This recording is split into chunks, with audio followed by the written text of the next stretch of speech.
And this guy was like sitting at the end of the table right next to me, and he like interrupted my talk and was like, "So when do we get our first drinks?" Oh, God. And I was like, you're just in this to get wasted. Like, hey, my name's Anthony O'Connell. I'm a man with a high voice and a podcast. We do a feast or pass, rate it 1 to feast, great dining experiences, and more. Today, my guest is Dr. Breakfast, Nick Decker. What's up, Nick? Hey, how's it going? Pretty good. So, Doctor, do you have a doctorate in breakfast or breakfast food, or is this just a fun nickname? I do have a doctorate. It is in theater history and dramatic literature. So I'm sure some way you can make a roundabout argument for it being, eggs and bacon. But I took the title and applied it to my love of breakfast. I'm into it. You're using your acting degree, your theater degree. Yeah, It's very yeah, theatrical. Exactly. It's very Exactly. dramatic. Dr. Breakfast Right. Gets me excited, builds enthusiasm. Right. Yeah, there you go. I need like a cape that looks like bacon, like floating off. So would you say bacon is that your go-to breakfast meat? Yes, although a lot of times if there's like a well-made sausage, I go for that too. Good sausage patties. Yeah. So you like the patties better than the links? Actually, I like links better. Me too. I'm a links guy myself. Nice. When it comes to bacon, thick, thin, anything, or how do you like it? I like thick cut, and I like it when it's cooked really crispy, like not burnt, but I like it when it has a nice kind of crack to it. Same. I mean, I'll eat bacon at any temperature, but I think right before it's burnt, like pre-burnt crispiness is ideal. That's it. That's the spot. So, Nick, we like to open up with feast or pass. How about pancakes? Feast or pass? On a scale of 1 to feast, I would give them like a 4.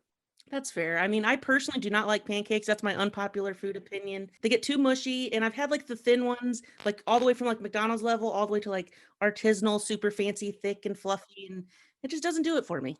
Yeah, I feel the same way. And honestly, if I'm going sweet, I would go with French toast or a waffle before I'd pick pancakes. Dude, waffle. I love waffles. Oh, man. Crispy, crunchy, just so good. And I like a Belgian waffle. Throw some ice cream on there. Let's party. Oh, yeah, exactly. That still counts as breakfast. Okay. And then 1 to feast. This is like a 1 to 5 scale, but we say feast for fun. McDonald's breakfast, 1 to feast. I have to be honest, like a 2. Yeah, I've had some bad experiences with McDonald's breakfast. I love it. Like if I'm on a road trip or something, like if I'm going to drive to like Tennessee or something, a 6 a.m. McDonald's trip is great. It's not my go-to under normal circumstances, though. Yeah. Yep. And I will say that little pocket of hash browns, like I can get behind that. The hash brown is probably the strongest thing in my opinion. Like breakfast potato or like a country style potato versus a hash brown. Which way you going? Hash browns all the way. Same. It's like better texture, and I don't know. Like I mean, I've had so many like bad home fries that are like underdone, and they're just big chunks of potato on your plate. But like hash browns, when they make like a little nest out of it, and it's all crispy, and especially if you get a good like runny egg and you break that into it, that's like that's my jam. Of course, so good. I'm assuming breakfast is your favorite meal of the day. Yeah, goes without saying.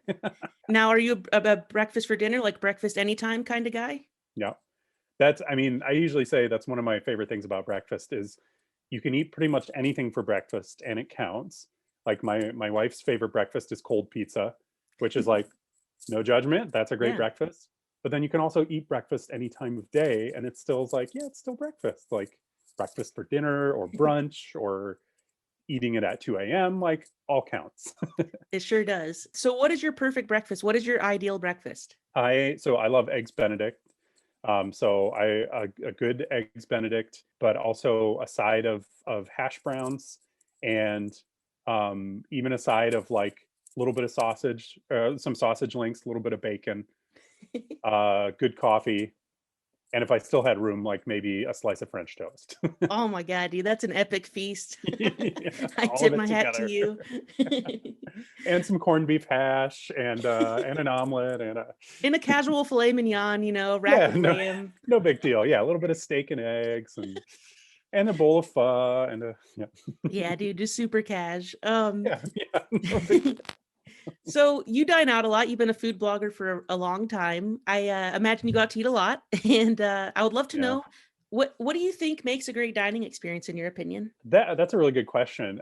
What I've kind of arrived at over almost 14 years now of doing it is like any style of restaurant can be great, but the restaurants that are the best are the ones that like we talk about it like understanding their genre. So like they know what they're about, and they're trying to be like the best version of that. So like, because you can't really judge like fine dining versus a diner versus a food truck versus a bakery and stuff.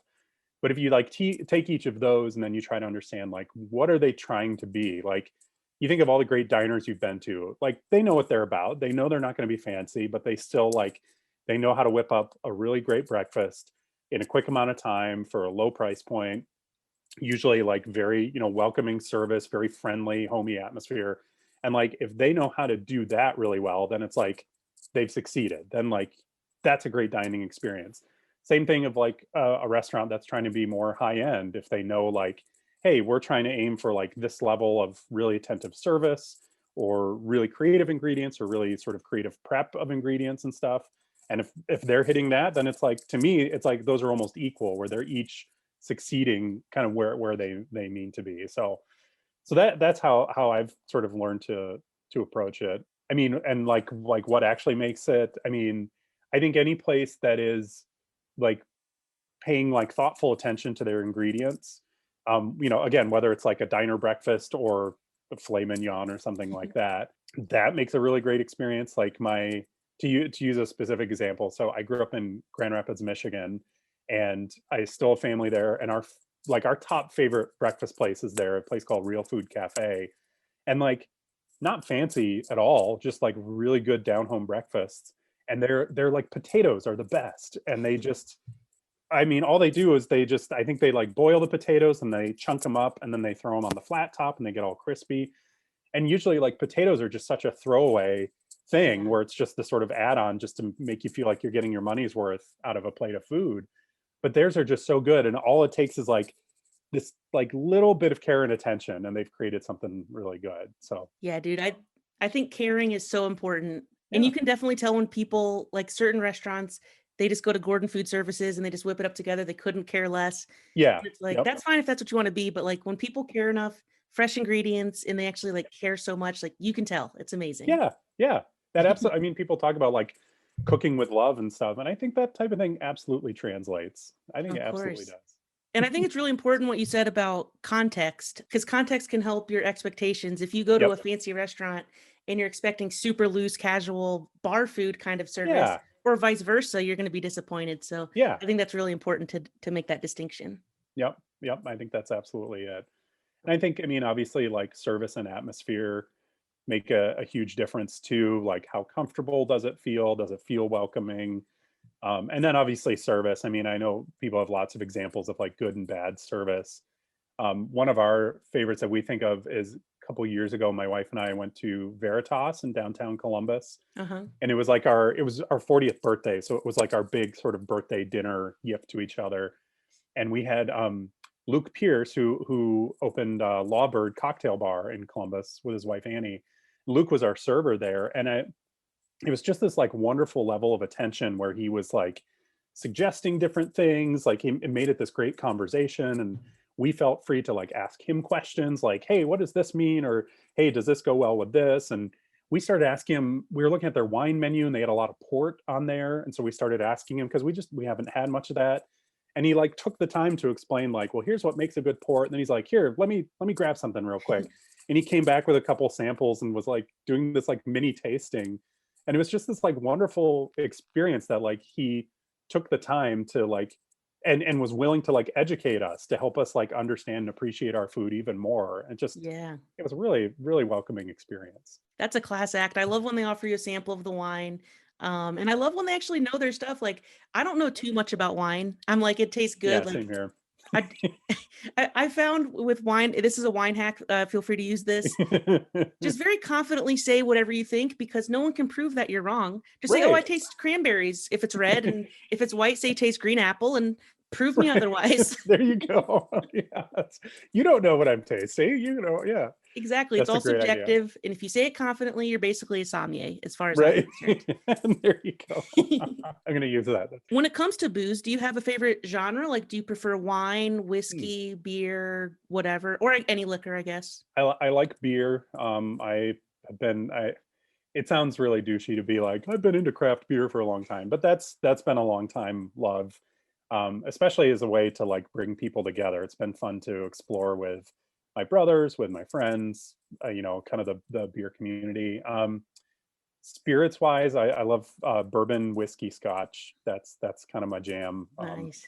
Yeah, can always get behind those. When it comes to your fancy beers, because I'm also a craft beer guy, and Nice. I used to love like IPAs and very in your face, Yeah. super hoppy, but lately I've just been like a good Pilsner, lager, even a Yeah. pale ale, like something more casual. That's what I've been into lately. Yep. I think that's like the like beer journey that everyone goes on. Is like you get into craft beer and you're like, yeah, like super punchy hops. Like I want something to just like obliterate my palate. Yeah. Like, and then it's like you kind of grow up and mellow out and you're like, you realize, yeah, like how hard it is to make a really good Pilsner. And you come to appreciate like this takes a lot of skill and I can appreciate the complexity of it. So It really does. And with your blog, you're such a mhm. friendly, nice guy. If you go to a Thanks. place that sucks, what's your policy? Would you rather just not Hmm. post it, or do you try to Hmm. find the silver lining in a place? Like, what is your method? So I always try to find the silver lining, like to see, what, yeah, is there anything that's good out of this experience? I think it is important to always write honestly about a place. Like you don't want to mislead people and tell them like, hey, this was like sugarcoat the experience and then have them go and realize like, wow, this food was horrible, Nick was lying, or wow, this service really sucks. So it's rare that I've been to a place and then not written anything about it because it was so bad. I had that happen once, and I was actually on assignment for the Columbus Dispatch, and I was reviewing a brunch place, and the experience was so bad that I went back to the editor and I was like, what's the value of this? And she actually had a policy. It was like 80-20.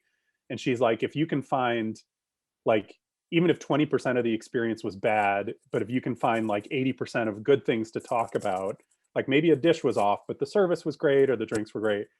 And but if it's flipped the other way, where it's like maybe 20% of this was good, but 80% was horrible. And that's where it landed. And we decided to like nix the piece altogether. So, but generally, like I try to find a silver lining, but I'll be honest with people and say, like, hey, the wait time was really long, or this dish was kind of undercooked, or whatever, if there's some sort of misfire.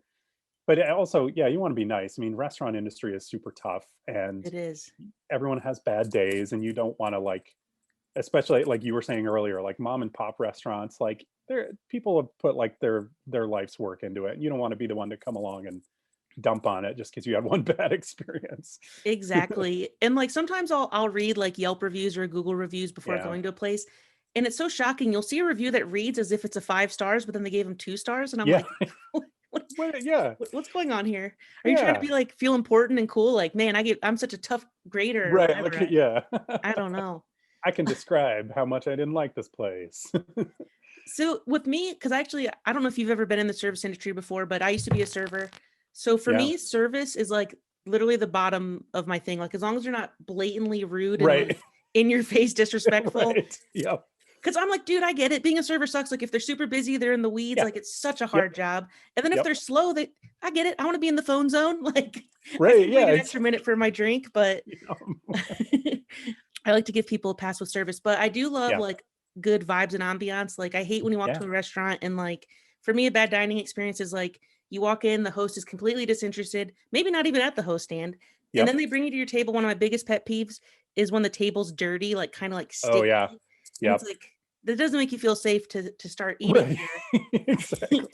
The Yeah. vibes and ambiance are off. So for me, that's a Yep. big turn off. How about you, Nick? What would you say makes like a bad dining experience? Yeah. I mean, I think certainly those things. I think having like a cold welcome sort of it sets up I don't know, it just yeah, you kind of lead off on the wrong foot. And I've definitely had that where you like looking back on an experience where it was like kind of rough and you realize like we should have seen this coming just from the way we like were or were not welcome through the door, and Yeah. where yeah, the host didn't seem to really care. I think along with that, like sort of, I don't know how best to say it, but like sort of bad communication where it feels like your server isn't trying to even communicate with you, either to like give you a chance to ask questions or to offer information that might help you make choices. I'm with you. Like you certainly want to be like respectful of people in the service industry because it's tough. Like Mhm. it's really rough, and you don't want to be that guy that's like being an a-hole about something. So, but I think when you get someone who's like more like disinterested, where it's like, gosh, you're not even like going to try to help us. So that means we're probably going to end up waiting longer than we should for everything. And that makes us feel frustrated. And I think that's part of it. And then I think, I mean, places that can't execute food is like, it's, again, it's been rare that we've had like really bad experiences. I had one place where I ordered an eggs Benedict and like the hollandaise was like dirty water. Like I Ugh. asked them, I was like, "Oh, I think you forgot the hollandaise," and they're like, "No, that's it." And it's like, that looks like uncooked egg white that's just Oh, around the egg. Like I had another place where like the potatoes were so overdone that they were like plastic. Like even sitting there with like dragging a knife through it, I uh-huh. couldn't cut it, and it was Ugh. just like, I'm not gonna eat this. That's Um, brutal. With your food blog, do you ever find yourself asking the server like what looks good rather than what tastes good? Like, are you worried about the aesthetic because you want to oh, have good content, or do you just order what you want? we don't go too much on looks. I'll definitely ask them like what are the popular things or like what are they known for. I think that's really important, especially if you're going to a place for first time to get a sense of because like I think the best servers are the ones who will volunteer like, oh, we're really known for like our French toast is really popular, or we've gotten a lot of great reviews for our breakfast burrito or whatever it is. Because that's always great to find out like what's the dish that they are proud of that Mhm. they like to share. Otherwise, it's just sort of you know order what we want, like what looks good to us, what are our favorites. That's a great way to judge. Like I really love eggs Benedict, so there's a good chance I'm going to order that because that gives me a good sort of inroad to understand like I know eggs Benedict pretty well, and here's I can judge theirs based on all the others I've had. That's a good idea. And when it comes to content creation, are you shameless? Like, do you bring like a light with you? Is it like a whole setup, or are you a little more casual? I try to keep it as casual as possible. I still, even though it's not weird for people to take pictures of food these days, I still get self-conscious of stuff. Really? Yeah, That's I shocking. think, I don't know. I mean, there's a part of me that feels like unapologetic about it, but I'm always worried about like inconveniencing servers and stuff like that. Like I don't want to do that, but when I first started out, it was like before, the iPhone was around. So like I had this DSLR that I would bring and I'd be like that felt a little more embarrassing when you're like hauling out this big camera and taking Yeah. pictures of food. So, but I try we found like asking if at all possible to sit near a window. So just getting some natural light and with an iPhone, it's amazing the stuff that you can get. It's true. Natural light is the best anyway, really. Yeah, that's the thing. Yeah, it looks so much better. So what made you want to start your blog back in the day? I just finished grad school at Ohio State, and apparently I needed another writing project to take on. And I've always loved breakfast since I was a kid. And my training, like my formal training, was like writing history and literature and stuff. So like as the historian, this is when we had lived in Columbus for a few years, and we were still kind of getting to know the city. And I found I was like, gosh, I want to remember these places that we've been to, and so I had the instinct of like, well, you got to write this down or you might forget. And so just for fun, I was like, well, we have this little family blog going. I'll just start a blog, and why don't I just start like recording, breakfast places that we've been to, and then just sort of grew from there. Yeah, were you surprised when you like started being met with all the success, like going on like the Columbus Dispatch and like the PBS experience and all that stuff? Yeah, Like, how did that feel?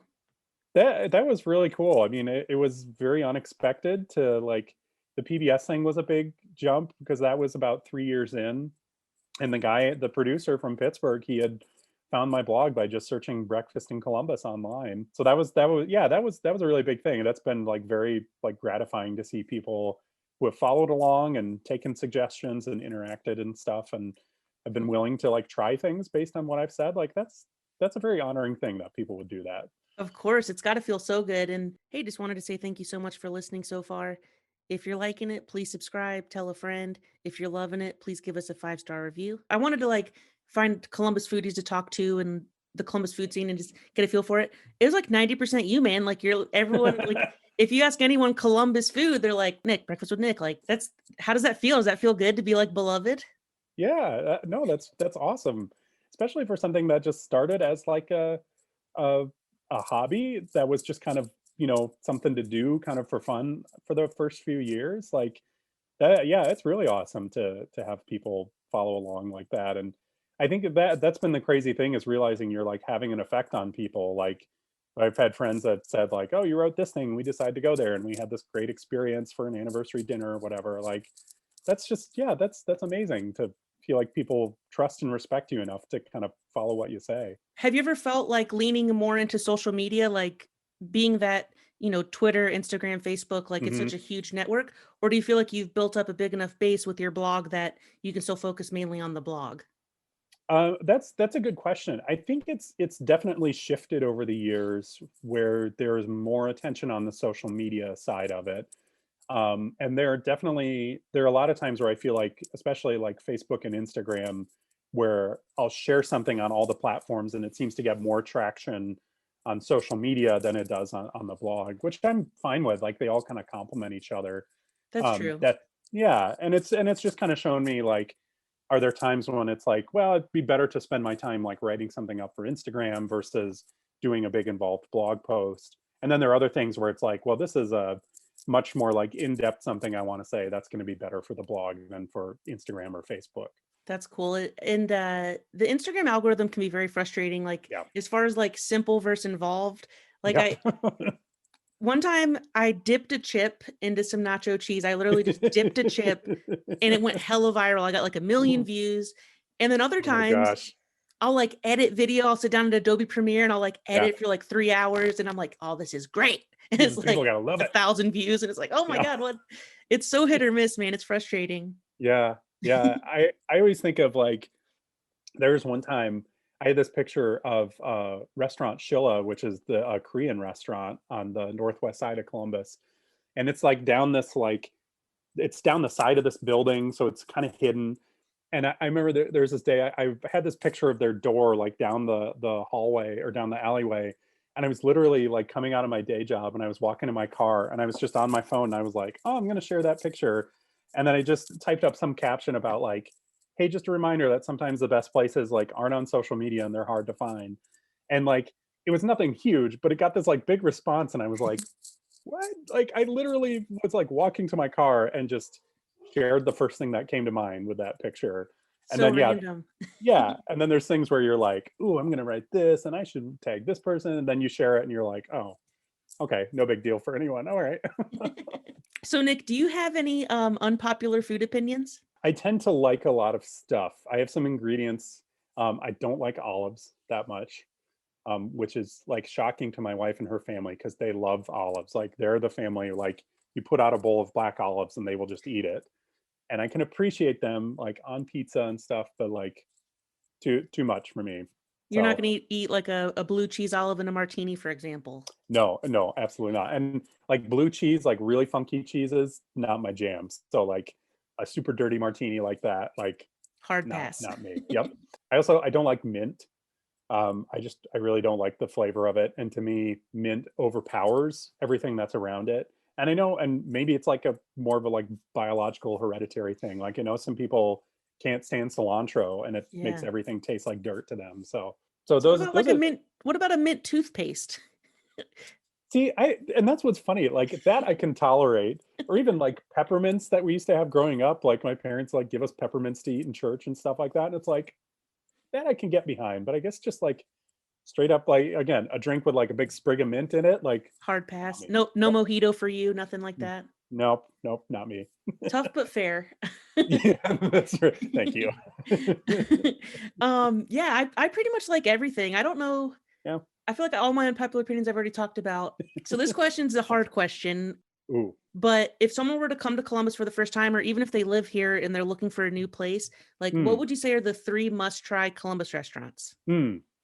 Like any style of restaurant or breakfast in Let's do particular? breakfast and any style. We'll do breakfast first because you're the doctor of breakfast. Okay. But I'm Got to sure you use have, that degree. yeah, you have an internship at the other levels, I'm guessing, or something. You have some kind of That's experience right. on lunch or Unpaid dinner. summer intern, Nick. Yeah. Breakfast wise, oh man, there's so many good ones. So some of my top choices that I always recommend to people. I know it's a popular one, but Fox on the Snow Cafe, their egg sandwich and a blueberry galette. Those are two of my favorite things. Very beloved place for me is Kolache Republic, which is on the like south side, just south of downtown. And they make these like little Czech pastries. And they have a breakfast one with like chorizo, eggs, and cheese in it that is Whoa. fantastic. That It's sounds real good. I've good. never had that, but that sounds great. Oh yeah, you should go check those guys out. They're it's such a nice group of guys that runs it, and they're like one of the only places in Columbus that makes those, because we don't, like, compared to like Cleveland and stuff, we don't have a big like Eastern European heritage here in Columbus, so we don't tend to see a lot of those pastries. I like those. I really love the Starliner Diner out on the west side of Columbus. Their chilaquiles with chorizo is like one of my favorite breakfast dishes. And they're like, full disclosure, like they partner with me a bunch, but I like, even if they weren't, I would still go there all the time because I love that place. And then I'm just gonna go with four. A good diner breakfast, Tommy's Diner in Franklinton, especially their Belgian waffle, I think is one of the best in town. It's like just so perfectly crisp, and like getting that with a little syrup and a side of bacon is that's like all you need in a diner breakfast right there. That sounds amazing. Before we were doing the podcast, I was gonna try to guess what place you would like. Oh, And for some reason I was thinking you were gonna say maybe like a Jack and Benny's, maybe. Do you know Jack and Benny's? yeah, Or I was yeah, thinking they're maybe gut like a busting. Catalina's. Yep, yep. If I were to expand my list to like a top 10, Those would probably make Catalina's, the list. oh yeah, oh yeah. Pancake balls at Catalina's, but they also have like a fried chicken breakfast sandwich with like cheddar and some Frank's hot sauce and a fried egg on it. Is that That's the one with I the like bacon that or with the better. spicy bacon? Don't they have like a spicy bacon there, I thought? It's Yeah, really yeah, good. they have the bacon. Yep, that's great. Yeah, Jack and Benny's, I've never said no to their gut buster. It is it is so So good. good. That's awesome. So Nick, I also wanted to talk to you about your tours. Uh-huh. And have you been able to do the tours with the horrible end of the world and everything, or have you had to pause that? We've had to pause those. The last ones I did were like late February, no, like early mid-March of 2020. And they had to stop pretty much all of them because like even the walking tours, like you can't just take a group of 10, 15 people into a restaurant. And then the van tours, which is what I did, those ones, like you can't, like no one's going to want to cram into a van with like 14 other strangers, so those are on pause, unfortunately. I was going to ask if you had to, everyone just drove separately, but you just like rent like a big van and you just drive everyone. Is that how you used to do Yeah, it? yeah, so Columbus Food Adventures, they own a van, a 15 passenger van. And well, like when tours were running, there were like maybe a dozen tours, and like three or four were walking tours and the rest were driving ones. And everyone would meet at a central point, kind of in like Victorian Village, so just north of downtown, and then pile in the van, and then we'd have a little route that we would drive. And the breakfast tour I did, we used to go to 5 different stops, and each one you spend like, like 25-ish minutes at each place, and you get to sample a little bit of food and then like hear from the owners and stuff like that. By and large, our most popular stop was, we'd always go to Buckeye Donuts, and they would like cram us into the back, and it would always be on Saturday, so it would just be like nuts, like this flurry of activity. And they would tell the story of how Buckeye Donuts started, and they would fry up and glaze some donuts so everyone could like have a warm donut back there. That was always amazing. That's so fun, man. I bet you really Yeah. miss doing that. I do. I mean, like my formal background is like education and stuff. Like I got the PhD to like lecture at the university and stuff. So I really like those tours as an outlet to like be able to teach people and, show them something that I love. So I do miss those. Yeah. Do you have any like heartwarming stories? Like maybe there was a certain patron that was like really sweet and excited, or like they totally blew their mind. Is there any like experiences like that jump to mind? I mean, we've had a lot of really good ones where like we've had like people who are total strangers on tours. They end up getting along really well. We had one couple on my brunch tour where we went to, it's closed now. This was a few years ago, but we went to the Worthington Inn, and they loved the food and the atmosphere there so much that they rebooked their wedding venue to the Worthington Inn, Whoa, because they were just like, we're going to drop this other place and we just love this so much that we're going to do that. They did their like ceremony and reception there that's and stuff. cool. Yeah. It was always fun to watch people's reactions to things, especially when like you're taking them to places that they've never heard of before, or like, or they've just never been to. I mean, Buckeye Donuts was the one, like people just love that story. It's like family run place for over 50 years. It's this like motley crew of people who are back there, Yeah. and they all sort of like love hate each other back there, so they're always kind of yelling at each other. And We had one time, one of the donut makers got ticked off at the owner and he started throwing donuts at him. So we're like, everyone's standing there in the tour and there's like donuts going by their heads. And like everyone thought that was the best thing. Like no one was like shocked by it. They were just, they thought it was the funniest thing. That's incredible. Yeah. Thankfully, there was no Karens there to ruin the fun. Right. Yep. Yep. Exactly. Did you ever have any crazy people that tried to ruin the fun? And if so, how did you handle that? That's a good question. I lucked out in that on my tours, I generally had people who were very good. Once in a while, especially on the brunch tour, you would get the boyfriends or the husbands who are coming along with their significant other. And clearly their significant other was the one who wanted to do the tour and they didn't. So you can tell they're just sort of like grumpy the whole time. Like they didn't want to spend their Sunday morning that way. And I had one guy who like, I do this little like spiel at the beginning. We go to our first stop and everyone sits down and I just do this quick intro, like, here's who I am, here's what we're going to do today. And this guy was like sitting at the end of the table right next to me and he like interrupted my talk and was like, so when do we get our first drinks? Oh God. And I was like, you're just in this to get wasted. Like, and he turned out fine because I think like his like wife, girlfriend, whatever, was like, she was like, I'm not gonna have this. So like she like it didn't become an issue for me, but I could tell she wasn't entirely pleased with him. Would have been a slippery slope for sure, it sounds Yep. like. Yep. But that's the worst that I've had. So I've been pretty fortunate. That's very reasonable and definitely fortunate. Anytime you're dealing with the public, it can be risky, but most times it's fine. Yeah. Yep. Most people are just, they're in it for the fun of it and good food and that's it. Exactly. And so, Nick, I asked you everything that I wanted to ask you, but Cool. I always ask my guests if I forgot something, if you're dying to say something and I didn't bring it up, now's your time to shine. Nothing that I can think of. Can I turn the question on you and ask, like, do you have a favorite breakfast place in town? I don't eat out for breakfast a lot. I normally cook breakfast at home, Yeah. but I love a croque madame. I haven't had a great croque madame in Columbus yet. So if you can recommend a croque madame or croque monsieur, I'll settle for that. But if you have a recommendation for those, I would love to hear that. I know La Chatelaine has a pretty good one. It's been a while since I've had it. So if you haven't tried theirs, and then I don't know if they do it anymore, but Pistachio Vera in German Village used to do one. I'm sure, like, I know everything is kind of up in the air with COVID these days, but they used to have a really good one. Awesome. Well, thank you, Nick. And thank you again for doing the podcast and happy birthday again. I hope you have a great rest of your day. Thanks. This was fun. I appreciate you reaching out. Of course, man. Have a good rest of the day. Thanks again. Yeah, you too. Bye. Bye.